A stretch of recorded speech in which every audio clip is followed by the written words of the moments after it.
ایده چشمه این کشور از کجا اقتصاد میگیرد، مالیه میگیرد، پول میگیرد.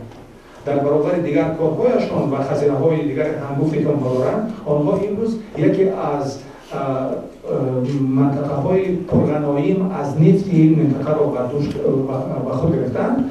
دیگر شمارید پنبیر هم به دست آنها افتاد، شمارید که محصول هم در دست آنهاست. آنها اگر قبلا 1 میلیون بارل در یک روز نفت حاصل میکردن، امروز به 5 میلیون بارل رسیده است.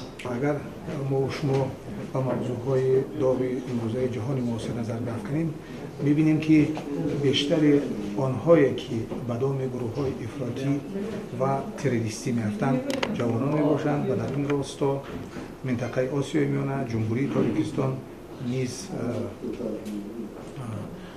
از این موضوع، از این مشکلات دور نمانده است و ضرور است که در این موضوع توجه خاصه ای که ما در کنفرانس امروز به آن دادیم باز بار دیگر تکرار شود و ما رو در این راستا ضرور است که تدبیرهای را ببینیم تا که جوانان را از این راه خطرناک دور نماییم. به خاطر چی؟ به خاطر آن که جوانان ما در با شامل شدن به این سازمان تندروی اکستریمیستی، اگر هم بگوییم اکستریمیستی، یک تومه خام هستند، نه بیشتر از آن. و در اینجا به خاطر عمل نمودن هدف‌های ژئوپلیتیکی و استراتژی طراحان این دولت بانام اسلامی، آنها میتوانند قربانی شوند. اگر ما امروز وضع معرفت‌نوکی جوانان رو در قیاس با تقریبا 15 سال 20 سال پیش گیریم، البته امروز سطح معرفت‌نوکی و سطح درک‌نمایی روندهای مختلف سیاسی و حقوقی و اجتماعی کشور و جهانی از جانب جوانان بسیار مشخص‌تر و آشکارتر شده است. ولی ما نباید فراموش کنیم که امروز جمهوری تاجیکستان در یک روند گزارش و برقرار شوی است و درسته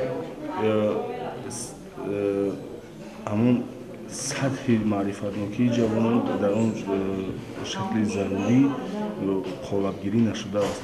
بنابراین آنها از هر جهت امروز آسیب‌پذیر میباشند.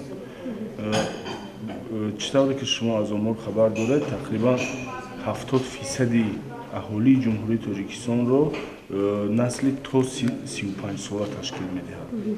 یعنی وظیفه اساسی حکومت جمهوری تاجیکستان، تشکیلات‌های گوناگون، مرکزهای گوناگون ساختارهای نزد دولتی و همچنین هر یک فرد جامعه این است که امروز همون روند مفکوره‌سازی و روند قالب‌گیری یک جوان تاجیک را درست براه مانده با راه‌های فهماندهی و با راه‌های یک مفکوره‌سازی